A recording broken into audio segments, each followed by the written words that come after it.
الحمد لله الحمد لله نحمده ونستعينه ونستغفره ونعوذ بالله من شرور أنفسنا ومن سيئات أعمالنا من يهده الله فلا مضل له ومن يضلل فلا هادي له وأشهد أن لا إله إلا الله وحده لا شريك له وأشهد أن محمدًا عبده ورسوله أرسله بالحق بشيرًا ونذيرًا وداعيًا إلى الله بإذنه وسراجًا منيرًا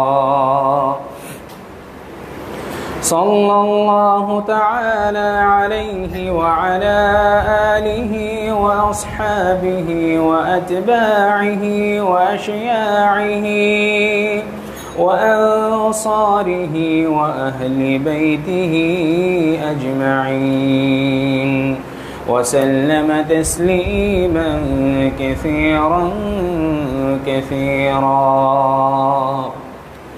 أما بعد فقد قال الله تعالى في القرآن المجيد فأعوذ بالله السميع العليم من الشيطان الرجيم بسم الله الرحمن الرحيم يا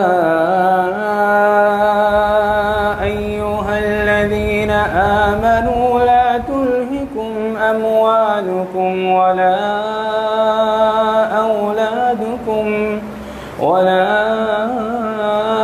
أولادكم عن ذكر الله ومن يفعل ذلك فأولئك هم الخاسرون وأنفقوا مما رزقناكم من قبل أن يأتي أحدكم الموت فيقول رب لولا أخرتني إلى أجل قريب فأصدق وأكن من الصالحين إلى آخر السورة. وقال النبي الأمين صلى الله عليه وسلم عن أبي موسى الأشعري رضي الله عنه قال قال رسول الله صلى الله عليه وسلم مثل المؤمن الذي يقرأ القرآن ويعمل به كمثل الأترجة ريحها طيب وطعمها طيب ومثل المؤمن الذي لا يقرأ القرآن كمثل التمرة لا ريح لها وطعمها حلو ومثل المنافق الذي يقرأ القرآن كمثل الريحانة ريحها طيب وطعمها مر ومثل المنافق الذي لا يقرأ القرآن كمثل الحنظلة ريحها ليس لها ريح وطعمها مر মুত্তাফাকুন আলাইহি। আলহামদুলিল্লাহ, সমস্ত স্তুতি সমস্ত প্রশংসা সে আল্লাহ তাআলার জন্য, যার সীমাহীন অবদানের বদৌলতে এই পবিত্র মাসের পবিত্রতম দিন জুমআর দিনে সেই মহান রবের পবিত্র গৃহে মেহমান হয়ে আমরা আসার তৌফিক পেয়েছি। যে আল্লাহ তাআলা আমাদেরকে এই রমাদান পাওয়ার সুযোগ দিয়েছেন এবং কাটানোর সুযোগ দিচ্ছেন, আমাদের জন্য আরও কিছুদিন সুযোগ আল্লাহ তাআলা রেখে দিয়েছেন। যেই মাসে আল্লাহ তাআলা আমাদের জন্য জান্নাতের ঘোষণা করেছেন, জাহান্নাম থেকে মুক্তির ঘোষণা করেছেন, নিজেকে পাপ থেকে পরিচ্ছন্ন করার ঘোষণা করেছেন, সেই মহান রবের প্রতি আমরা অন্তরস্থল থেকে কৃতজ্ঞতা জ্ঞাপন করি আলহামদুলিল্লাহ। দরুদ ও সালাম বর্ষিত হোক সেই প্রিয় হাবিবের প্রতি, যার আদর্শকে বাস্তবায়ন করা আমাদের একমাত্র লক্ষ্য উদ্দেশ্য, যার পুঙ্খানুপুঙ্খ অনুসরণের মধ্যে ব্যক্তি জীবন, সামাজিক জীবন, সর্বোপরি রাষ্ট্রীয় জীবনের কল্যাণ নিহিত আছে, যার মাধ্যমে মহান আল্লাহ তাআলা সেদিন শাফাআত উদ্বোধন করবেন, জান্নাত উদ্বোধন করবেন, সেই মহান রাসূলের প্রতি আমরা দরুদ পাঠ করি সাল্লাল্লাহু আলাইহি ওয়াসাল্লাম। সম্মানিত উপস্থিতি, আমরা রমাদানের প্রায় 14-15টা কাটিয়ে দিয়েছি। আমরা প্রত্যেকেই একটা হাদিস, মাশহুর হাদিস, প্রসিদ্ধ হাদিস জানি, মান কামা রমাদান ঈমানান ওয়া ইহতিসাবান গুফিরা লাহু মা তাকদ্দামা মিন যামবিহি ওয়া মান সামা রমাদান ঈমানান ওয়া ইহতিসাবান গুফিরা লাহু মা তাকদ্দামা মিন যামবিহি। যে ব্যক্তি রমাদানের সিয়াম পালন করলো ঈমানের আশায়, ঈমানের সাথে নেকির আশায়, ওই ব্যক্তির পূর্ববর্তী সকল গুনাহ আল্লাহ তাআলা ক্ষমা করে দেন। সুবহানাল্লাহ। আবার যে ব্যক্তি কিয়াম করে, কিয়ামুল লাইল, তারাবিহ, যে ব্যক্তি পড়ে ঈমানের সাথে নেকির আশায়, ওই ব্যক্তির পূর্ববর্তী সকল গুনাহ আল্লাহ তাআলা ক্ষমা করে দেন। এবং আল্লাহ তাআলা প্রত্যেক রাত্রিতেই সুযোগ রাখেন, ওয়ালিল্লাহি উতাকাউ মিনান নার ফি কুল্লি লাইলা। অপর হাদিসে আসছে ফি কুল্লি লাইলাতিন ওয়া নাহারিন। প্রত্যেক দিনে এবং রাতে আল্লাহ তাআলা কিছু জাহান্নামী বান্দাদেরকে তার জাহান্নামীর খাতায় নাম কাটিয়ে দিয়ে জান্নাতীদের খাতায় লিপিবদ্ধ করে দেন। সুবহানাল্লাহ। এটা প্রত্যেক দিন, প্রত্যেক রাতেই এই সুযোগ আমাদের জন্য আছে। ঈমানের সাথে সিয়াম আমরা কতটুকু রাখতে পারছি? ঈমানের সাথে সিয়াম রাখার অর্থ কী? ঈমানের সাথে সিয়াম রাখার অর্থ হচ্ছে ইয়াকিন বিল্লাহ, আল্লাহর প্রতি পূর্ণ ইখলাসের সাথে, পূর্ণ বিশ্বাসের সাথে সিয়াম পালন করা। এবং সিয়াম পালনের ব্যাপারে আল্লাহ তাআলা যেটা বলেছেন, অর্থাৎ কোনো খারাপি থেকে, কোনো পানাহার থেকে, যে কোনো অপকর্ম থেকে নিজেকে হেফাজত করা। যদি আমি সিয়ামের মাসে শুধু সালাতই আদায় করলাম, মোটামুটিভাবে শুধু 5 ওয়াক্ত সালাত আদায় করলাম, অন্যান্য গুনাহ থেকে আমি বেঁচে থাকলাম না, আমার ফেসবুকিং, ইউটিউবিং, বিভিন্ন ধরনের অশ্লীল ভিডিও অথবা বিভিন্ন নাটক সিনেমা দেখার মধ্যে আমার দিন পার হচ্ছে, অনর্থক কোনো গল্পগুজবে আমার দিন পার হচ্ছে, অনর্থক রাজনৈতিক আলোচনা নিয়ে, যেগুলোর আমার দুনিয়াতেও কোনো ফায়দা নেই, আখেরাতেও কোনো ফায়দা নেই, এগুলো নিয়ে সময় পার হচ্ছে। আবার ইফতারের পরে আমরা অনেক সময় পাপে লিপ্ত হচ্ছি। তার মানে আমি ঈমানের সাথে সিয়ামটা পালন করতে পারছি না। প্রথম শর্ত আমার এখানেই ভেঙে গেছে। অর্থাৎ সিয়াম পালন করে যদি পাপ থেকে বেঁচে না থাকা যায়, পাপ মুক্তভাবে যদি সিয়াম পালন না করা যায়, হ্যাঁ সগীরা গুনাহ কিছু হতে পারে, আল্লাহ তাআলা সেটা ক্ষমা করবেন ইস্তেগফারের মাধ্যমে। কিন্তু 11 মাস আমাদের যেমন যায় গতানুগতিকভাবে, ঠিক তেমনই যদি মাস চলে যায়, সিয়ামের মাসটা যদি আমরা এইভাবেই অতিবাহিত করি, তাহলে বুঝে নিতে হবে ওই যে আল্লাহ তাআলা দুটো শর্ত দিয়েছেন, ঈমান এবং নেকির আশা। আমি ঈমানের সাথে যদি সিয়াম পালন করি, একেবারে একনিষ্ঠভাবে সিয়াম পালন করি, আল্লাহর প্রতি আমার ভরসা থাকবে, আল্লাহর প্রতি আমার আশা থাকবে, আল্লাহ হয়তো আমার এই সিয়াম কবুল করেন, আল্লাহ হয়তো আমার আজকের এই কিয়ামটা কবুল করবেন। কিয়ামে যখন দাঁড়ানো হবে, তখন যেন হৃদয়ে একটা অনুভূতি আসে যে হয়তো আজকের কিয়াম যদি আল্লাহ তাআলা আমার কবুল করেন, হয়তো আজকে আমার জন্য যদি জাহান্নামী পরোয়ানা হয়ে যায়, হয়তো আজকে আল্লাহ তাআলা আমাকে জান্নাতীদের খাতায় লিখাতে পারেন। সুবহানাল্লাহ। প্রতিদিন সিয়াম পালনের সময় এই অনুভূতি থাকতে হবে, আজকে আমি সিয়ামকে হক আদায় করে পালন করব, যাতে করে এই সিয়ামের মাধ্যমে হয়তো আজকেই সুযোগ, কাল হয়তো আমি মারাও যেতে পারি, আজকে প্রত্যেক রাত্রিতে, প্রত্যেক দিনেই যেহেতু আল্লাহ তাআলা জাহান্নামীদেরকে জান্নাতে দেন, আমি ওই সৌভাগ্যবানদের একজন হতে চাই। এই অনুভূতি যদি না থাকে, শুধু গতানুগতিকভাবে যদি সিয়াম পালন করি, শুধু কিয়াম করি, এই সিয়াম এবং কিয়াম আমাদের সিয়ামের জন্য কোনো ফায়দা নিয়ে আসবে না। আমরা সিয়ামের মাসে রমাদানে মোটামুটি একটা বিষয়ে গুরুত্ব দেওয়ার চেষ্টা করি বাকি 11 মাসের তুলনায়, সেটা হচ্ছে কোরআন তেলাওয়াত।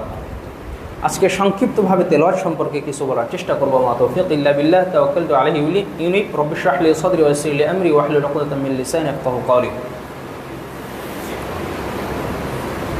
কোরআন এটা মানব জাতির জন্য আল্লাহ তাআলা একটা সংবিধান হিসেবে দিয়েছেন। পুরো মানব জাতির কোরআন নাজিল থেকে নিয়ে শুরু করে কিয়ামত পর্যন্ত এই কোরআনের মধ্যে মানুষের জন্য যাবতীয় সমস্যার সমাধান আছে। আমাদের জন্য যদি কারো যদি চাকরির লেটার আসে, তিনি যদি কোনো চায়নাতে অথবা চীনে অথবা কোনো ইংরেজ কোনো কান্ট্রিতে যদি তিনি কোনো চাকরির জন্য আবেদন করেন এবং তার যদি সেখান থেকে কোনো লেটার আসে, তাহলে তিনি চেষ্টা করেন, তিনি যদি মান্দারিন ভাষা না বোঝেন, কে মান্দারিন ভাষা বোঝে তার কাছে নিয়ে যান, কে ইংরেজি ভালো বোঝেন তার কাছে ইংরেজি নিয়ে যাওয়া হয়, যে একটু অনুবাদ করে বুঝে দাও, একটু এটা বুঝে দাও তো, দেখাও আমার চাকরির ব্যাপারে সেই অফিস কী সিদ্ধান্ত নিয়েছে।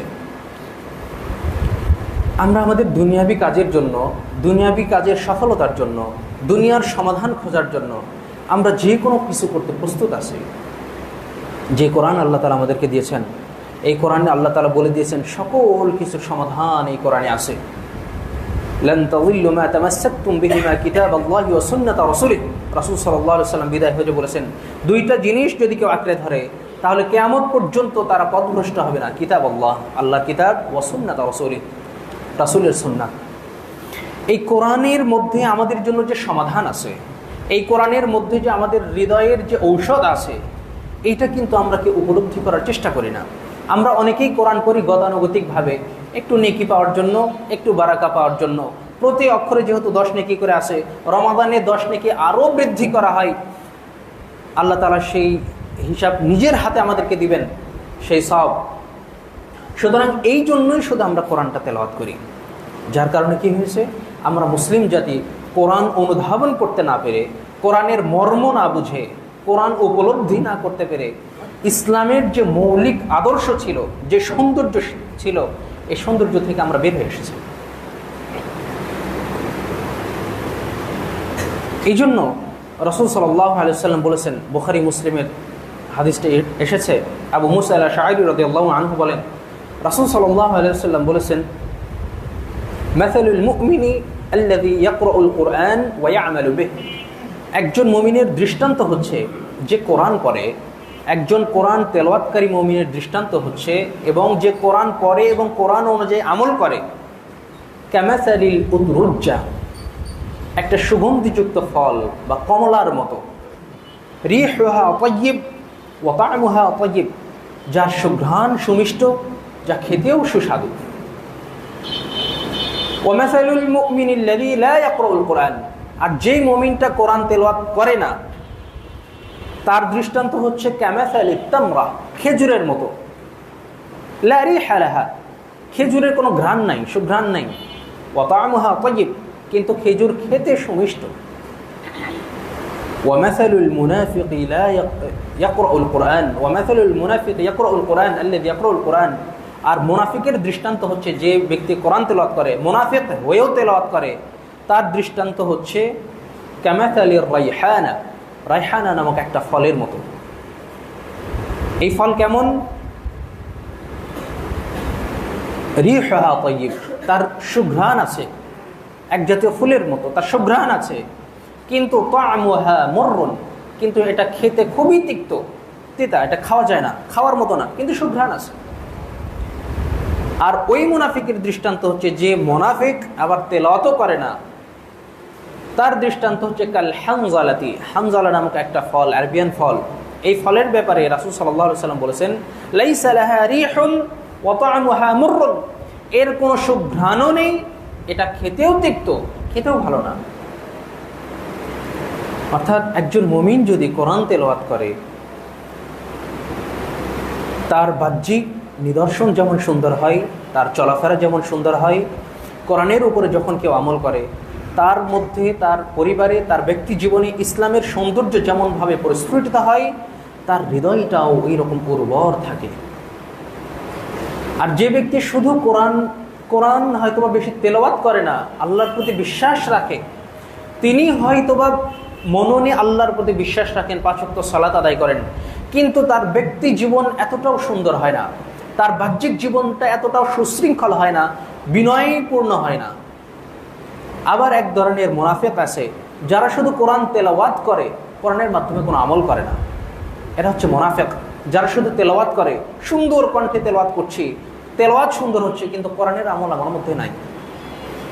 তার তেলাওয়াত সুন্দর কিন্তু অন্তঃসার শূন্য, তার হৃদয়টা মারা গেছে। আর যে ব্যক্তি আরও এক ধরনের নিম্ন ধরনের মুনাফিক হচ্ছে, যে কোরআনও তেলাওয়াত করে না, মুনাফিক কোরআনের উপরে আমলও করে না, আবার কোরআন তেলাওয়াতও করে না। এর উদাহরণ হচ্ছে তার বাহ্যিক জীবনটাও ছন্ন ছাড়া, তার হৃদয়টাও শয়তান গ্রাস করে ফেলেছে।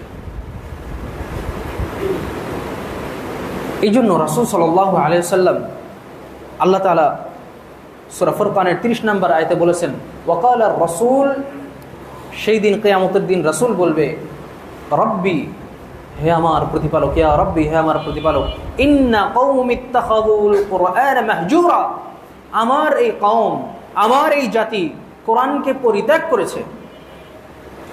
রাসূল সাল্লাল্লাহু আলাইহি ওয়াসাল্লাম নালিশ করবেন আল্লাহর কাছে, যে রাসূলের হৃদয়ে উম্মতে মুহাম্মাদির জন্য এত দয়া, যে রাসূল কিয়ামতের ময়দানে সকল নবী রাসূল যখন ইয়া নাফসি করবে, উম্মত যখন, মুসলিম জাতি যখন উদ্ভ্রান্ত হয়ে যাবে, পাগলের মতো ছন্ন ছড়া হয়ে যাবে, সেই সময় রাসূল সাল্লাল্লাহু আলাইহি ওয়াসাল্লাম বলে উঠবেন, উম্মতি উম্মতি, হে আল্লাহ আমার উম্মতের কি হবে, আমার উম্মতের কি হবে, হে আল্লাহ আপনি আপনার বিচার কার্য শুরু করুন। সেই সময় ফেরেশতারাও তটস্থ থাকবে, তারাও ভীত প্রকম্পিত থাকবে, যদিও তারা তাদের জন্ম থেকে নিয়ে কিয়ামত পর্যন্ত সর্বদা আল্লাহর ইবাদতে তারা লিপ্ত থাকেন। ওয়ায়াসুনাল্লাহ মা আমারহুম ওয়া ইয়াফআলুনা মা ইউমারুন, আল্লাহ তাদেরকে যে নির্দেশ দেন সেই নির্দেশ তারা সাথে সাথে পালন করে, কখনোই আল্লাহর অবাধ্যতা করে না। এরপরেও তারা ভীত প্রকম্পিত থাকবে।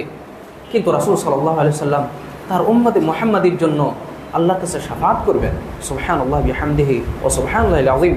আর এই উম্মতে মুহাম্মাদির ব্যাপারে যদি আল্লাহ রাসূল সাল্লাল্লাহু আলাইহি ওয়াসাল্লাম কিয়ামতের দিন অভিযোগ করেন, তাহলে এই অভিযুক্ত ব্যক্তিরা কত নিকৃষ্ট ধরনের পাপী।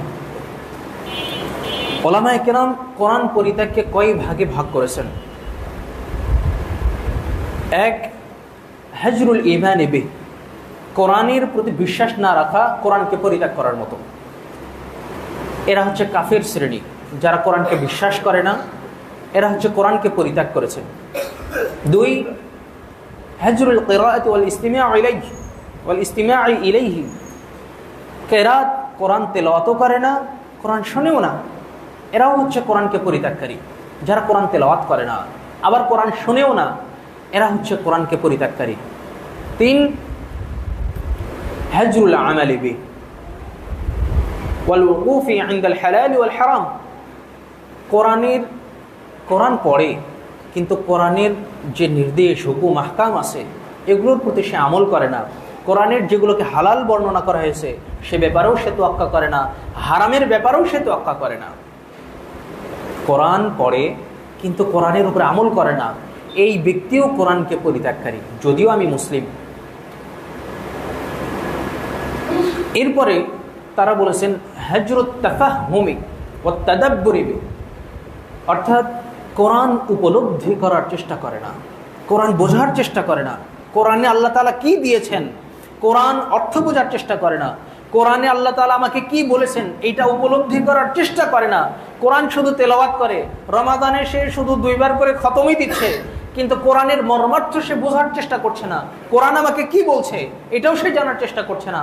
এই ব্যক্তিও কোরআনকে পরিত্যাগকারীদের অন্তর্ভুক্ত হবে। আল-ইয়াযু বিল্লাহ। যারা কোরআন অস্বীকার করে এরাও কোরআন পরিত্যাগকারী, যারা তেলাওয়াত শোনে না, তেলাওয়াত করে না, এরাও কোরআন পরিত্যাগকারী, যারা কোরআন শুনে তেলাওয়াত করে বোঝার চেষ্টা করে না, এরাও কোরআন পরিত্যাগকারী, যারা কোরআন বোঝার চেষ্টা করে, শুধু বোঝে, তেলাওয়াত করে, বোঝে কিন্তু এই ব্যাপারে আমল করে না, এরাও কোরআন পরিত্যাগকারী এবং রাসূল সাল্লাল্লাহু আলাইহি ওয়াসাল্লামের অভিযোগ করার অভিযুক্ত আসামি তারা। আমাদের অবস্থা কি? 50 বছর, 30 বছর, 40 বছর হয়ে যাচ্ছে, হয়তো সূরা ফাতিহার অনুবাদটাও সঠিকভাবে আমরা অনেকেই বলতে পারবো না, অথবা 5 থেকে 10টা সূরার বেশি আমাদের মুখস্থ নেই। আল্লাহ তাআলা এই কোরআনের মাধ্যমে রাসূল সাল্লাল্লাহু আলাইহি ওয়াসাল্লামকে মর্যাদামণ্ডিত করেছেন, কোরআনের মাধ্যমে এই রমাদানকে মর্যাদামণ্ডিত করেছেন, কোরআনের মাধ্যমে তার উম্মতে মুহাম্মাদীকে মর্যাদা মণ্ডিত করেছেন, অথচ এই কোরআনকে আমরা পরিত্যাগ করেছি। কোরআনের প্রতি আমাদের কোনো ভালোবাসা নেই, অথচ রাসূল সাল্লাল্লাহু আলাইহি ওয়াসাল্লাম বলছেন, আল্লাহ তাআলা যখন কোনো নবী তার হুসনি সাউতিহি, তার সুন্দর কণ্ঠে, সুললিত কণ্ঠে যখন তেলাওয়াত করে, আল্লাহ তাআলা ওই নবীর অন্যান্য কথা যতটা না মনোযোগ দিয়ে শোনেন, যদি ওই রাসূল বা নবী যখন তেলাওয়াত করে, কোরআন তেলাওয়াত করে, তখন তার তেলাওয়াতটা আরও বেশি মনোযোগের সাথে শোনেন। সুবহানাল্লাহ। আল্লাহ তাআলা বান্দার কণ্ঠে তেলাওয়াতকে পছন্দ করেন। বান্দা যখন তার কালাম তেলাওয়াত করে, তার সর্বোচ্চ সুললিত কণ্ঠে যখন তেলাওয়াত করে, আল্লাহ তাআলা ওই তেলাওয়াতের প্রতি এতটা মনোযোগী হন, অন্য কোনো কাজে এতটা মনোযোগী হন না। সুবহানাল্লাহ। তেলাওয়াতের সময় তো উপলব্ধি নিয়ে আসতে হবে, আমি যেই কালাম তেলাওয়াত করছি এটা স্বয়ং আমার সৃষ্টিকর্তার কথা, আমি তার সাথে কথা বলছি, আমি তার বাক্যগুলোই আমার জবান দিয়ে উচ্চারণ করছি, এর চেয়ে সৌভাগ্য আর কি হতে পারে। সুবহানাল্লাহ। এই কোরআনের মাধ্যমে যখন কেউ উপলব্ধির সাথে বিল খুশু' এবং আল্লাহর প্রতি ভীত সন্ত্রস্ত হয়ে বিনয়ের সাথে যখন, ইখলাসের সাথে যখন কোরআন তেলাওয়াত করে, তখন তার এই তেলাওয়াত ফেরেশতারা শোনার জন্য তার আশেপাশে চলে আসে। সুবহানাল্লাহ। বুখারীর একটি হাদিস, উসাইদ সম্ভবত সাহাবের নাম, তিনি যখন একদিন তেলাওয়াত করছিলেন, সূরা কাহফ তেলাওয়াত করছিলেন, তিনি যখন তেলাওয়াত করছেন তিনি দেখলেন আসমানের মেঘগুলো তার অনেক কাছাকাছি চলে এসেছে। তিনি তার বাহন ঘোড়ার দিকে লক্ষ্য করলেন, ঘোড়া ছটফট করছে, তাকে বেঁধে রাখা হয়েছে কিন্তু ছটফট করছে। আবার যখন তেলাওয়াত বন্ধ করেন ঘোড়া থেমে যায়, আবার যখন তেলাওয়াত করেন ঘোড়া আবার ছটফট করতে থাকে। ফালাম্মা আসবাহা, যখন সকাল হলো তিনি গিয়ে রাসূল সাল্লাল্লাহু আলাইহি ওয়াসাল্লামকে বললেন, ইয়া রাসূলুল্লাহ, আমি তেলাওয়াত করছিলাম এই ব্যাপার। তখন রাসূল বলছেন, قد نزلت للقرآن الكريم, এইগুলো যারা ছিল উলাইকা হুমুল মালাইকা, তারা হচ্ছে ফেরেশতা মণ্ডলী, তারা শুধু কোরআনের জন্যই নাজিল হয়েছিল। সুবহানাল্লাহ। অর্থাৎ বান্দা যখন ইখলাসের সাথে কোরআন তেলাওয়াত করে, তখন ওই সাহাবীর তেলাওয়াত শোনার জন্য আসমান থেকে ফেরেশতারা পর্যন্ত তার পাশে চলে এসেছিলেন। সুবহানাল্লাহ। ঘোড়া ওইটাই দেখেছিল এবং সে ছটফট করছিল। এই কোরআন মানুষের হৃদয়ে প্রভাব ফেলে। মানুষের হৃদয়ের যে রোগ হয়, এই রোগের অসুস্থতার জন্য একমাত্র ঔষধ হচ্ছে, অন্যতম ঔষধ হচ্ছে কোরআন। আল্লাহ তাআলা কোরআনে বলে দিয়েছেন, ফি কুলুবিহিম মারাদ, তাদের অন্তরে রয়েছে রোগ ব্যাধি। এই যে হৃদয়ের যে রোগ, আমরা ইবাদতে তৃপ্তি পাই না কেন, আমরা তেলাওয়াতের স্বাদ পাই না কেন, তেলাওয়াত করতে আমাদের মনের মধ্যে কোনো উৎসাহ কেন জাগে না? মানুষের যেমন হৃদয় আছে, মানুষের কলব, মানুষের দেহ, আমাদের দেহ আল্লাহ তাআলা সৃষ্টি করেছেন মাটি থেকে। ওয়ালাকাদ খালাকনাল ইনসানা মিন তিন বা মিন সুলালাতিন মিন তিন, আমরা মানুষকে সৃষ্টি করেছি মাটির সার নির্যাস থেকে, মাটি থেকে আল্লাহ তাআলা আমাদেরকে সৃষ্টি করেছেন। এই জন্য আমাদের শারীরিক সুস্থতার জন্য, শারীরিক সক্ষমতার জন্য যত খাবার আছে সব কিছু উৎপাদন হয় কোথায় থেকে? মাটি থেকে। ঔষধ, ভেষজ, শাকসবজি, ফল ফলাদি সব কিছুর উৎস হচ্ছে মাটি। কারণ এই মাটির সাথে মাটির খাবার স্রোত করে, শরীরের সাথে মাটির খাবারই সামঞ্জস্যশীল। কিন্তু এই রূহ কোথায় থেকে এসেছে? রাসূল সাল্লাল্লাহু আলাইহি সাল্লামকে যখন জিজ্ঞাসা করা হলো রূহ সম্পর্কে, রাসূল বলেন, কুলি রূহ মিন আমরি রাব্বিক, রূহ হচ্ছে তোমার প্রতিপালকের নির্দেশ। অর্থাৎ রূহ এসেছে আসমান থেকে। যখন আল্লাহ তাআলা আদম আলাইহিস সালামকে সৃষ্টি করলেন, এরপরে বলছেন, ওয়া নাফাখা ফীহি মির রূহিনা, আমি তার মধ্যে আমাদের রূহটাকে ফুঁকে দিলাম। রূহ এসেছে কোথায় থেকে? আসমান থেকে। এর খাবার কোথায়? আসমানে। শরীরকে যেমন কেউ যদি খাবার না দেয়, তিনি যদি 1 মাস ধরে খাবার না খান, 10 দিন ধরে খাবার না খান, তিনি শারীরিকভাবে অসুস্থ হবেন, ক্ষেত্র বিশেষ তিনি মারা যাবেন। তেমনিভাবে এই হৃদয়, এই কলব, এই রূহ এর খাবার যদি তাকে না দেওয়া হয়, এই রূহের খাবার যদি তাকে না দেওয়া হয়, এই রূহটা তো মারা যায়। এই রূহের খাবার হচ্ছে যিকরুল্লাহ, আল্লাহর জিকির, তিলাওয়াতুল কোরআন, কোরআন তেলাওয়াত। এই হৃদয়ের যত শিফা আছে কোরআনে, শিফাউন লিমা ফিস সুদূর, আল্লাহ তাআলা বলেছেন। এটা হচ্ছে রোগের, অন্তরের যে রোগ আছে এই রোগের হচ্ছে শিফা হচ্ছে কোরআন। আমরা আমাদের শারীরিক সুস্থতার জন্য ব্যতিব্যস্ত হয়ে যাই, কিন্তু হৃদয়কে যে আমরা অসুস্থ করে ফেলেছি, হৃদয়কে খাবার না দিয়ে অসুস্থ করে ফেলেছি, এই দিকে কিন্তু আমরা কোনো ভ্রুক্ষেপ করি না। আমাদের শরীর যখন অসুস্থ থাকে তখন আমাদের সামনে যত স্বাদের খাবার দেওয়া হোক না কেন আমরা কিন্তু এটা খেতে পারি না, কারণ জিহ্বার স্বাদটা নষ্ট হয়ে গেছে। কারো জ্বর হলে তিনি বোঝেন তার জিহ্বার স্বাদ যখন নষ্ট হয়ে যায়, তিনি বোঝেন সুস্থতার কত নিয়ামত। যাদের ডায়াবেটিক্স হয়েছে তারা বোঝেন সুস্থতার কত নিয়ামত, সুস্থতা কত নিয়ামত। এই হৃদয় যখন অসুস্থ হয়ে যায় তখন এই হৃদয় তার খাবারের প্রতি স্বাদটাকে হারিয়ে ফেলে।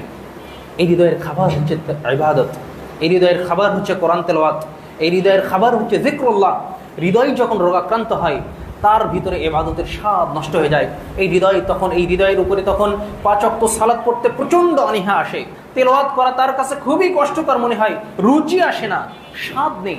হৃদয়ের স্বাদকে আমরা নষ্ট করে ফেলেছি। সুতরাং যদি এই হৃদয়কে জাগ্রত করতে হয়, যদি এই হৃদয়কে যদি সুস্থ করতে হয়, ওই ব্যক্তিকে অবশ্যই কোরআনের কাছে আসতে হবে। আল্লাহ তাআলা বলেছেন, وَإِذَا تُلِيَتْ عَلَيْهِمْ زَادَتْهُمْ إِيمَانًا وَعَلَى رَبِّهِمْ يَتَوَكَّلُونَ। আর মুমিন বান্দাদের সামনে যখন কোরআন তেলাওয়াত করা হয়, زَادَتْهُمْ إِيمَانًا, তাদের ঈমানটা বৃদ্ধি পায়, وَعَلَى رَبِّهِمْ يَتَوَكَّلُونَ, আর তারা আল্লাহর প্রতি খুবই ভরসাশীল থাকে সর্বদা। সুবহানাল্লাহ। আমাদের হৃদয়ে কোরআন কোনো প্রভাব ফেলে না, কারণ কি? অথচ আল্লাহ তাআলা বলেছেন, লাউ আনজালনা হাযাল কুরআনা আলা জাবালিন লারাআইতাহু খাশিআন মুতাসাদ্দিআন মিন খাশিয়াতিল্লাহ। হে মানব জাতি, শুনে রাখো, যদি এই কোরআনকে আমি পাহাড়ের উপরে অবতীর্ণ করতাম তাহলে এই পাহাড় খাশিআন মুতাসাদ্দিআন মিন খাশিয়াতিল্লাহ, তাহলে এই পাহাড় ভীত প্রকম্পিত হয়ে ফেটে চৌচির হয়ে যেত।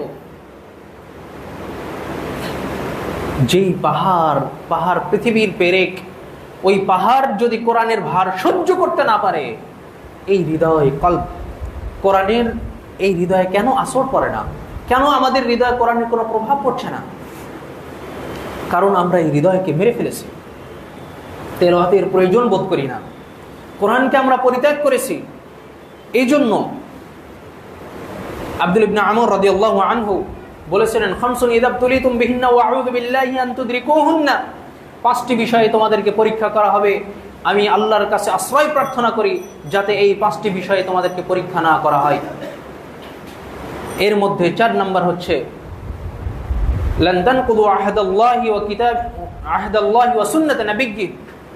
যখন কোন জাতি কোরআন থেকে লাম ইয়ানকুদু আহদাল্লাহি, যখন আল্লাহর প্রতিশ্রুতি থেকে যখন ফিরে আসবে, কোরআন এবং কিতাব থেকে যখন তারা পিছু সরে যাবে, কোরআন এবং সুন্নাহর জীবন থেকে যখন তারা পিছু সরে যাবে, যখন তারা কোরআনকে পরিত্যাগ করবে, ইল্লা সাল্লাতু আলাইহিম আদুওয়াম মিন গায়রিহিম, তখন আল্লাহ তাআলা তাদের উপরে বিজাতীয় শত্রুকে আল্লাহ তাআলা চাপিয়ে দিবেন। ওয়া আখাযু মিন মালিহিম, তারা তাদের সম্পদ লুটে নেবে, তাদের জানের ক্ষতি করবে, তাদের মালের ক্ষতি করবে।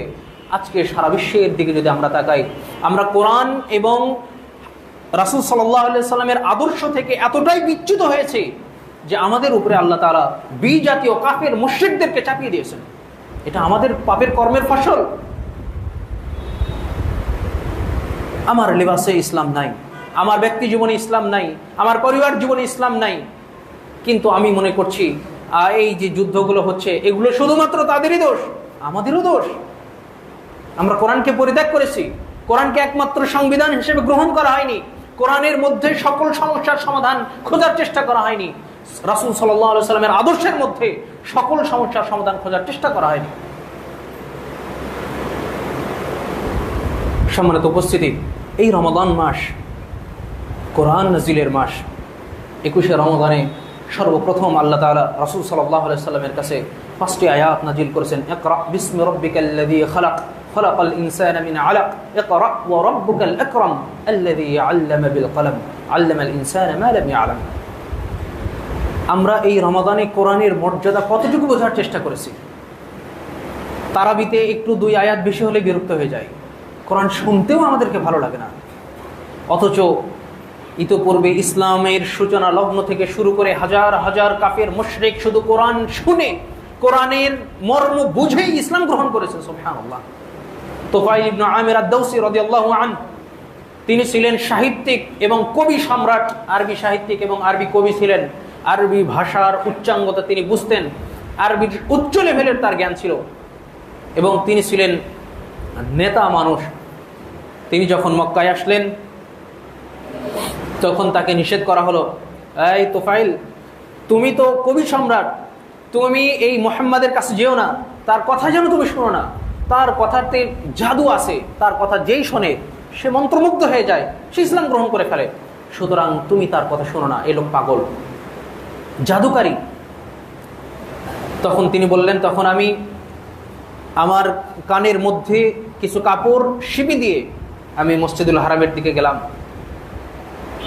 গিয়েই প্রথমে আমি দেখলাম রাআইতুন নবী সাল্লাল্লাহু আলাইহি ওয়াসাল্লাম ইউসাল্লি, আমি রাসূল সাল্লাল্লাহু আলাইহি ওয়াসাল্লামকে দেখলাম তিনি মসজিদুল হারামে সালাতে দাঁড়িয়ে গেছেন এবং তিনি তেলাওয়াত করছেন। আমি চেষ্টা করলাম তার কথা যেন আমার কানে না আসে, আমার 2 কানের মধ্যে আঙ্গুল ঢুকে দিলাম, কাপড়গুলোকে ভালোভাবে শিপে দিলাম যাতে করে তার কোনো শব্দ, তার কোনো আওয়াজ আমার কানে না আসে। কিন্তু আল্লাহর কি বিশেষ রহমত, এই বাজারের প্রত্যেকটা সাউন্ড, প্রত্যেকটা শব্দকে, প্রত্যেকটা হইচইকে উপেক্ষা করে শুধুমাত্র ওই কোরআনের আওয়াজে আমার কানে আসছিল। সুবহানাল্লাহ। আমি যখন কোরআন শুনলাম আমার হৃদয় বিগলিত হয়ে গেল, আমি মুগ্ধ হয়ে গেলাম। কানের পর্দাগুলো আমি খুলে দিলাম যাতে করে আমি তার তেলাওয়াত আরেকটু শুনতে পারি। যেহেতু আমি আরবি ভাষা বুঝি, আমাকে ভুলভাল বুঝিয়ে কোনো কিছু গ্রহণ করানো সম্ভব নয়। আমি নিয়ত করলাম, দেখি কি বলে, যদি ভালো কিছু হয় গ্রহণ করব, আর যদি খারাপ কিছু হয় বর্জন করব। ওই যে তিনি কোরআন শুনেছেন, রাসূলের কাছে গিয়ে বললেন, ইয়া মুহাম্মদ আখবিরনি আনিল ইসলাম, হে মুহাম্মদ আপনি আমাকে ইসলাম সম্পর্কে বলুন, আপনি কি বলতে চান সেটা আমাকে বলুন। যখন রাসূল সাল্লাল্লাহু আলাইহি সাল্লাম বললেন তখন তিনি সাথে সাথে ইসলাম গ্রহণ করেছেন। সুবহানাল্লাহ। সাহাবায়ে কেরামের উপরে কোরআনের প্রভাব ছিল। তারা 10টা আয়াত যখন শুনতেন, ওই 10টা আয়াতের উপরে আগে আমল করতেন, এরপর আবার 10টা আয়াত শিখতেন। তাদের জীবন ছিল কোরআন কেন্দ্রিক। কোনো সাহাবী যদি একটা হাদিস জেনেছেন, 10টা হাদিস জেনেছেন, ওই 10টা হাদিসের উপরে তার জীবন পার করে দিয়েছেন, ওই 10টা হাদিস তার জীবনের জন্য যথেষ্ট হয়ে গেছে। সুতরাং আমরা এই রমাদান মাস পাচ্ছি, এরপরেও কোরআনের প্রতি আমাদের কোনো মহাব্বত তৈরি হচ্ছে না। কোরআনের প্রতি মুসহাফ থেকে পড়ার যে একটা ভালোবাসা, আল্লাহর কালাম জপার সাথে, আল্লাহর সাথে কথা বলার যে একটা আনন্দ আছে, তৃপ্তি আছে, এটা আমরা উপলব্ধি করতে পারছি না। আমরা কেউ কোরআন পড়ি ফোনে, কেউ এমনিতেই শুধু শুনি, পড়িও না, কেউ শুধু খতম দেওয়ার চেষ্টা করি, কখনো অনুবাদ বোঝার চেষ্টা করি না। আমি কখনো বোঝার চেষ্টা করিনি আল্লাহ আমাকে এখানে কি বলেছেন, এই কিতাবটা যে আমাকে দিয়েছেন, আমাকে যে সম্মানিত করেছেন, এই কিতাবের মাধ্যমে আমাকে আল্লাহ তাআলা কি বুঝিয়েছেন, আমার জন্য কি রেখেছেন ইসলামে। এই কোরআন হচ্ছে বুরহান, দলিল। সিয়াম রাখতে হবে, কোরআন দলিল। সালাত করতে হবে, কোরআন দলিল। মুহাম্মদ সাল্লাল্লাহু আলাইহি সাল্লাম শেষ নবী, কোরআন দলিল। আল্লাহ আমাদেরকে সৃষ্টি করেছে, আমার কোরআন দলিল। কিয়ামত প্রতিষ্ঠিত হবে, কোরআন দলিল। কবরে যেতে হবে, দলিল কোরআন। ইসলামের মৌলিক যত কিছু আছে সব কিছুর দলিল কোরআনই আছে। আমি কখনো খুঁজে দেখার চেষ্টা করি। সুতরাং এই কোরআন আমার কি উপকার করবে? যখন আমরা কোরআনকে পরিত্যাগ করে ফেলেছি, আমাদের ব্যক্তি জীবন ছন্ন ছাড়া হয়ে গেছে, আমাদের পারিবারিক জীবন ছন্ন ছাড়া হয়ে গেছে, বরকত শূন্য হয়ে গেছে। যে ব্যক্তি প্রতিদিন কোরআন তেলাওয়াত করে, ওই ব্যক্তির সবচেয়ে বড় নিয়ামত যেটা পায় সেটা হচ্ছে তার সময়ে বারাকা পায়। সুবহানাল্লাহ। প্রতিদিন কোরআন তেলাওয়াত করতে অন্তত 2 পৃষ্ঠা, 1 পৃষ্ঠা অনুবাদ সহ এটা আমরা তেলাওয়াত করতে পারি। রমাদানের বাইরে তো আমরা তেলাওয়াত করতে পারি, একটু তো বোঝার চেষ্টা করতে পারি আমার রব আমাকে কি বলেছেন। আমি সালাতে অন্তত যে তেলাওয়াতটা করি, এই তেলাওয়াতের অনুবাদটা অন্তত পড়তে পারি। দোয়াতে আমি কি পড়ছি, এই কি দোয়া পড়ছি, আল্লাহর কাছে আমি কি চাচ্ছি, এইটাও তো অন্তত অনুবাদ করতে পারি। না বুঝে সারা জীবন কোরআন তেলাওয়াত করা হলো, না বুঝে সারা জীবন দোয়া করা হলো, দোয়াও কবুল হয় না, কোরআনের মাধ্যমে আমরা কোনো উপকারও পাই না। এই কোরআনের চমৎকার একটা প্রভাব যারা রুকিয়া করেন, ঝাড়ফুঁক করেন, কালো জাদু থেকে বাঁচানোর জন্য বা বাঁচার জন্য কোরআনের শরণাপন্ন হন, তারা বোঝেন এই কোরআনের প্রভাব কি। যদি কালো জাদু করা হয় কোনো ব্যক্তিকে, তার মধ্যে তো জিন ফিট করে দেওয়া হয়, এই কোরআন শুনলে ওই জিন আর ঠিক থাকতে পারে না, ছটফট করে। কিন্তু আমাদের হৃদয়ে কোরআন কোনো প্রভাব পড়ে না। আমাদের হৃদয়ের পুরোটা জুড়ে আধিপত্য বিস্তার করছে গান বাজনা, বিভিন্ন হারাম বাদ্যযন্ত্র। আমাদের চোখের শীতলকারী হয়ে গেছে বিভিন্ন ধরনের ফোনের নাটক, সিনেমাগুলো। কোরআন আমাদের কাছ থেকে উঠে নেওয়া হয়েছে। সুতরাং যে জাতি কোরআন থেকে যত পিছে চলে যাবে, এই জাতির মধ্য থেকে আল্লাহ তাআলা রহমত তত বেশি উঠিয়ে নেবেন, বারাকাত তার মধ্য থেকে উঠিয়ে নেবেন। আমরা দৈনন্দিন জীবনে এবং রাষ্ট্রীয় জীবনে, রাজনৈতিক জীবনে যে পরিমাণের বিপদের সম্মুখীন আমরা হচ্ছি এবং আশু যে বিপদগুলো আছে, এর অন্যতম কারণ হচ্ছে কোরআন থেকে সরে যাওয়া, কোরআনকে পরিত্যাগ করা। সম্মানিত উপস্থিতি, আমাদের এই জন্য চেষ্টা করতে হবে, এই রমাদানেও চেষ্টা করতে হবে। আরও সময় আছে, কিয়ামুল লাইলগুলো আছে, আরও বাকি আছে এবং শেষ দশক আছে, এখনও আমাদের কাছে সুযোগ হাতছাড়া হয়ে যায়নি। আমরা যেন তেলাওয়াতের প্রতি একটু মনোনিবেশ করি, একটু যেন বোঝার চেষ্টা করি।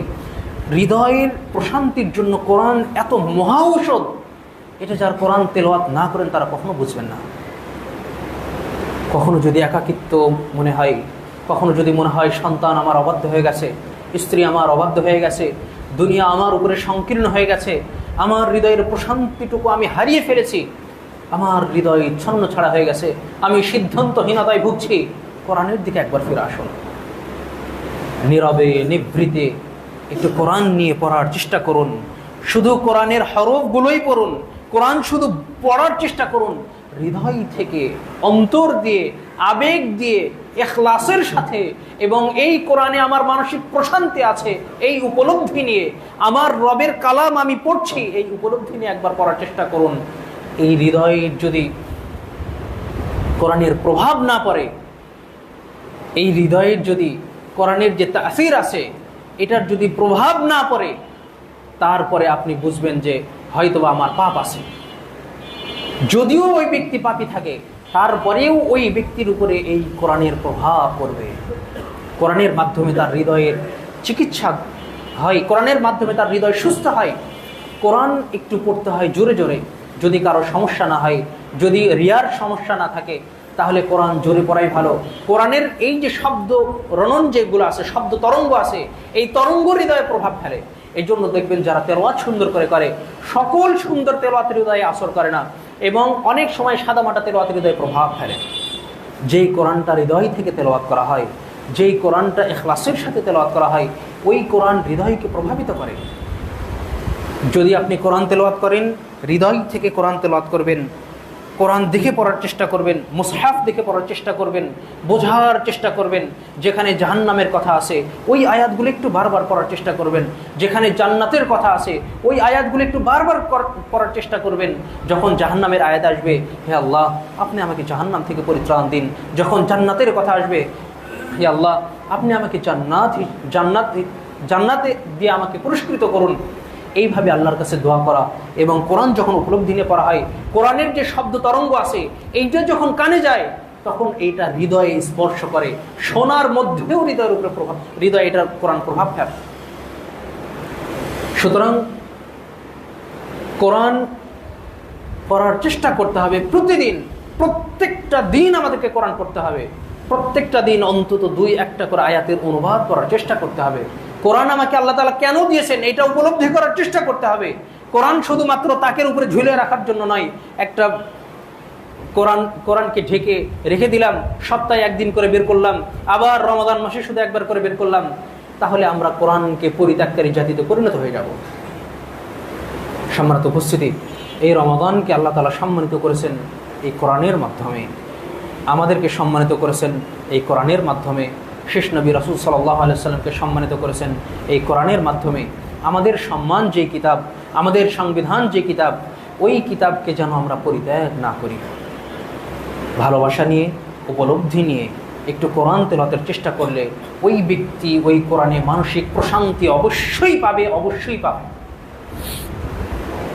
পরিশেষে সতর্কতামূলক কিছু কথা বলা দরকার। বর্তমান যে বিশ্বের পরিস্থিতি চলছে, ইরান, আমেরিকা, মধ্যপ্রাচ্যের যে যুদ্ধ চলছে, এই ব্যাপারগুলোতে একটু সতর্ক থাকার আহ্বান করছি। আবেগ তাড়িত হয়ে কোনো বেফাস মন্তব্য করা, কোনো বেফাস স্ট্যাটাস দেওয়া, ফেসবুকিং করা, এগুলো থেকে বিরত থাকার আহ্বান করছি। এবং শুধু বাহ্যিক নিউজ দেখে ওইটাই বিশ্বাস করে ওই অনুযায়ী কোনো নিরপরাধ এবং যাদের অপরাধ কম তুলনামূলকভাবে তাদের উপরে যেন বিদ্বেষ পোষণ করে কাফেরদের প্রতি যেন আমাদের ভালোবাসা না আসে হৃদয়ে। মনে রাখতে হবে, মধ্যপ্রাচ্যগুলোর এবং সৌদি থেকে শুরু করে যে রাষ্ট্রগুলো আছে, দুবাই, কাতার, তারা অবশ্যই কোরআনের মৌলিক আদর্শ থেকে বিশেষ কিছু ক্ষেত্রে কোরআনের মৌলিক আদর্শচ্যুত হয়েছেন, এটা নিঃসন্দেহে। কিন্তু যদি আমার এই দেশ একটা মন্ত্রী পরিষদ চালায়, একটা মন্ত্রী পরিষদ আমার এই দেশ চালায়, এই মন্ত্রী পরিষদ আমার এই দেশের উপরে বিভিন্ন রকম অবিচার করছেন, তাহলে কি আমার উচিত এই দেশের ধ্বংস কামনা করা? গত যে ফ্যাসিবাদ যে আমাদের কাছ থেকে চলে গেছে, ওই একটা নির্দিষ্ট দলের জন্য কি পুরো দেশের ধ্বংস কামনা করেছি আমরা? কোশ্চিন কালো নয়। সবচেয়ে বড় জিনিস হচ্ছে তার মুসলিম কান্ট্রি, তাদের বিশেষ কিছু ক্ষেত্রে রাজনৈতিক কিছু ভুল ত্রুটি তাদের রয়েছে, এবং রাজনৈতিক বিশ্ব রাজনীতি বোঝার ক্ষমতা এটা আমাদের মতো সাধারণ মানুষের নেই। আমাদের কাছে যে সংবাদগুলো আসে, এগুলো যে সবগুলোই পরিচ্ছন্ন সংবাদ, এ ব্যাপারেও কেউ গ্যারান্টি দিতে পারবে না। আল জাজিরা থেকে শুরু করে আমেরিকান যে নিউজগুলো আছে, এই নিউজগুলো যে আমাদেরকে স্বচ্ছ সংবাদ দিচ্ছে, এর কোনো গ্যারান্টি নেই। সৌদিতে কি হচ্ছে, ইসরায়েলে কি হচ্ছে, এনটিভি তার নিউজ করে ফেলছে, আরটিভি তার নিউজ করে ফেলছে, 71 চ্যানেল তার নিউজ করে ফেলছে। 71 চ্যানেল যখন আমার বাংলাদেশের ইসলামের বিপক্ষে কোনো হুজুরের বিপক্ষে যখন সংবাদ করে, আমরা তখন 71 চ্যানেলের বিপক্ষে, বিভিন্ন আমাদের মিডিয়ার বিপক্ষে প্রচুর সোচ্চার হই। একই চ্যানেল যখন বৈশ্বিক রাজনীতিতে ইসলামের বিপক্ষে যখন নিউজ করছে, তখন আমরা সেটা গোগ্রাসে গিলে খাচ্ছি, বিশ্বাস করছি। সকল নিউজ, আমার একান্ত পরামর্শ থাকবে, আমি ব্যক্তি জীবনে যেটা ফলো করার চেষ্টা করি, ওই সব নিউজ থেকে নিজেকে দূরে রাখা,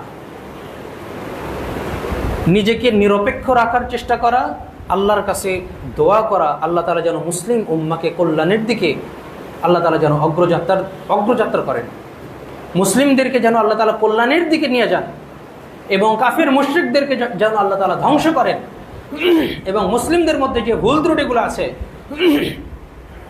আল্লাহ ভালো জানেন তাদের এই ভুল ত্রুটিগুলো কিসের জন্য হচ্ছে, আল্লাহ ভালো জানেন, আল্লাহ যেন এটা সংশোধন করার তৌফিক দান করেন।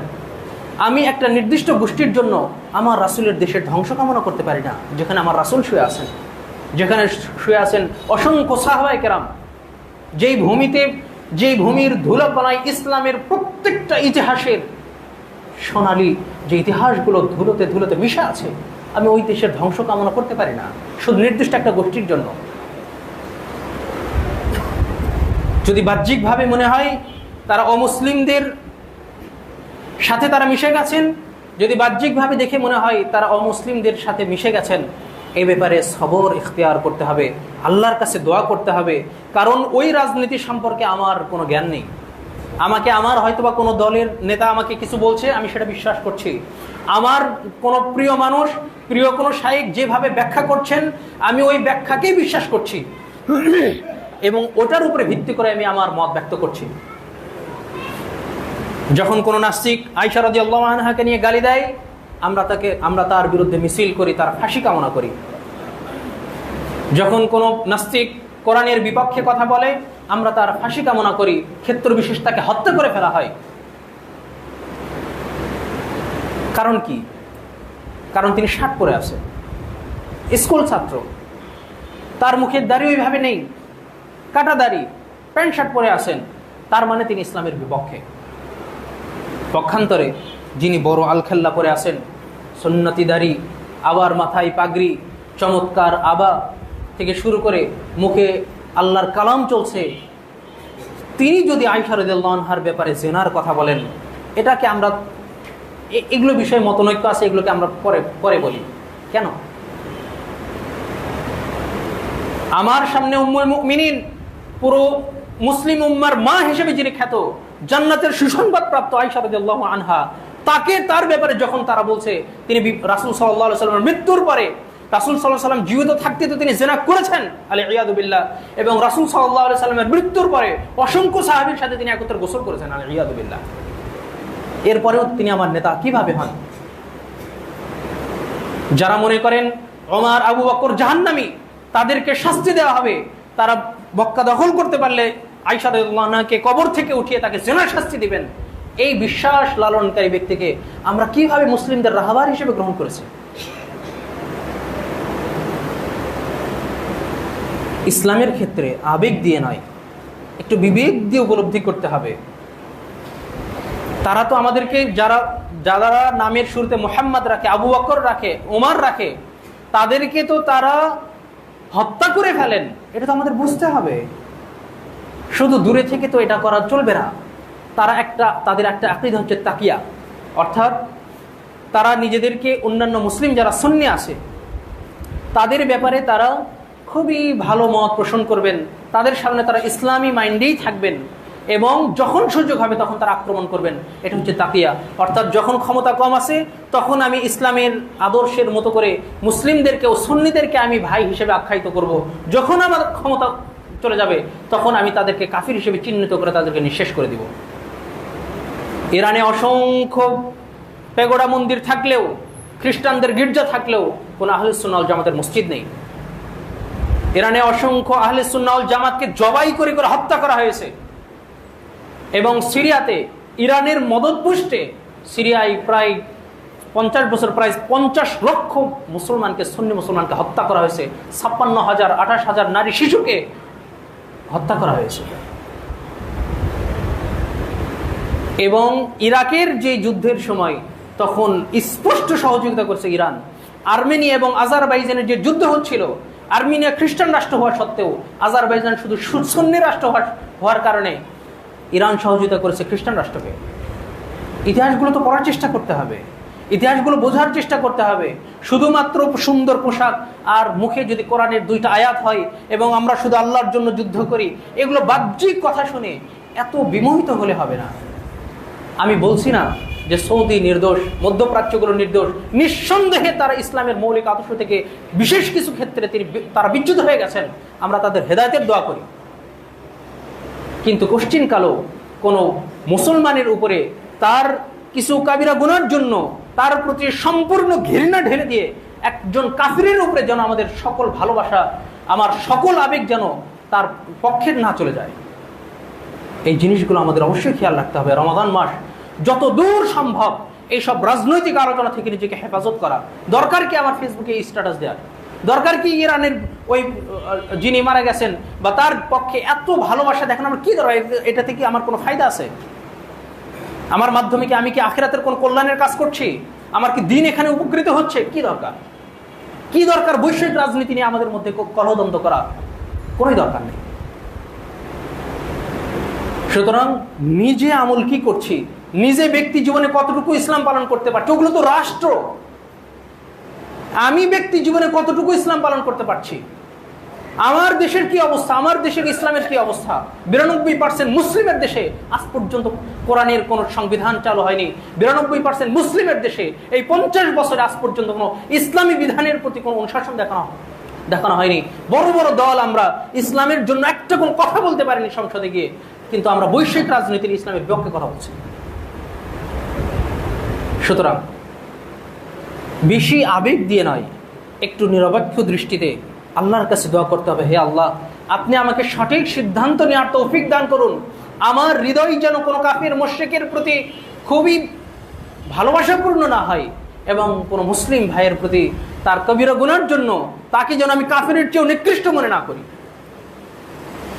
মধ্যপ্রাচ্য থেকে সবচেয়ে যদি মুসলিম কান্ট্রিগুলো, অন্যান্য মুসলিম কান্ট্রিগুলো যদি উপকৃত হয়, আরবিয়ান কান্ট্রিগুলোর মাধ্যমে উপকৃত হয়। তাদের বিভিন্ন দোষ আছে, রাজনৈতিক দোষ আছে, তারা আজ পর্যন্ত মুসলমানদের জন্য শক্তিশালী কোনো অ্যাসেট হতে পারেনি, কিন্তু সেজন্য আমরা কাফেরের পক্ষ নিব না পশ্চিমকালও। আল্লাহ তাআলা যেন আমাদেরকে সঠিক সিদ্ধান্তের দিকে ধাবিত করেন, আল্লাহুম্মা আমিন। এবং কোনো কাফের মুশরিকরা যেন আমাদের কাছে ভালোবাসার পাত্র না হয়ে যায়, এই ব্যাপারেও খেয়াল রাখতে হবে। যে দেশের ব্যাপারে যত বেশি প্রশ্ন আসবে তার ব্যাপারে পড়াশোনা করতে হবে, আকীদা বিষয়ে পড়াশোনা করতে হবে। এই জন্য আমাদের পরামর্শ থাকবে একটু পড়াশোনা করতে হবে, ইতিহাস নিয়ে একটু পড়াশোনা করতে হবে। আকীদার কোন কোন বিষয়ে রাসূল সাল্লাল্লাহু আলাইহি সাল্লাম কোরআনের বিধান সবচেয়ে বেশি গুরুত্ব দিয়েছেন, ওই বিষয়ে আমাদেরকে পড়াশোনা করার চেষ্টা করতে হবে, কোরআন বোঝার চেষ্টা করতে হবে, কোরআন বেশি বেশি তেলাওয়াতের চেষ্টা করতে হবে। আল্লাহ তাআলা যেন আমাদেরকে সঠিকভাবে নিজে কোরআন করে, কোরআন উপলব্ধি করে কোরআনের উপরে আমল করার তৌফিক দান করেন, আল্লাহুম্মা আমিন। পুরো মুসলিম উম্মাহকে যেন আল্লাহ তাআলা তার কোরআনের পথে আবার ফিরে নিয়ে আসেন, আল্লাহুম্মা আমিন। ইসলামকে যেন আল্লাহ তাআলা উচ্চকিত করেন, সম্মানিত করেন।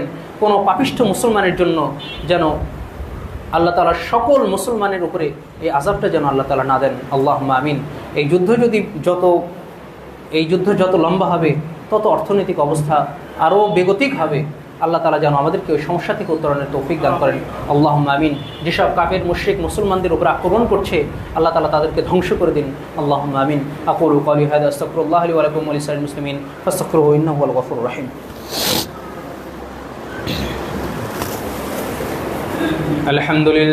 আলহামদুলিল্লাহ নাহমাদুহু ওয়া নাস্তাঈনুহু ওয়া নাস্তাগফিরুহু ওয়া ونعوذ بالله من شرور أنفسنا ومن سيئات أعمالنا، من يهده الله فلا مضل له ومن يضلل فلا هادي له. عبده ورسوله أرسله بالحق بشيرا ونذيرا وداعيا إلى الله بإذنه وسراجا منيرا. اللهم صل على محمد وعلى آل محمد كما صليت على إبراهيم وعلى آل إبراهيم إنك حميد مجيد. اللهم بارك على محمد وعلى آل محمد كما باركت على إبراهيم وعلى آل إبراهيم إنك حميد مجيد. اللهم انصر المسلمين والمسلمات في كل مكان. اللهم احفظ المسلمين والمسلمات في كل مكان. اللهم أصلح أحوال بلاد المسلمين خصوصا في بلادنا. عباد الله رحمكم الله، إن الله يأمر بالعدل والإحسان وإيتاء ذي القربى وينهى عن الفحشاء والمنكر والبغي يعظكم لعلكم تذكرون. فاذكروني أذكركم واشكروا لي ولا تكفرون.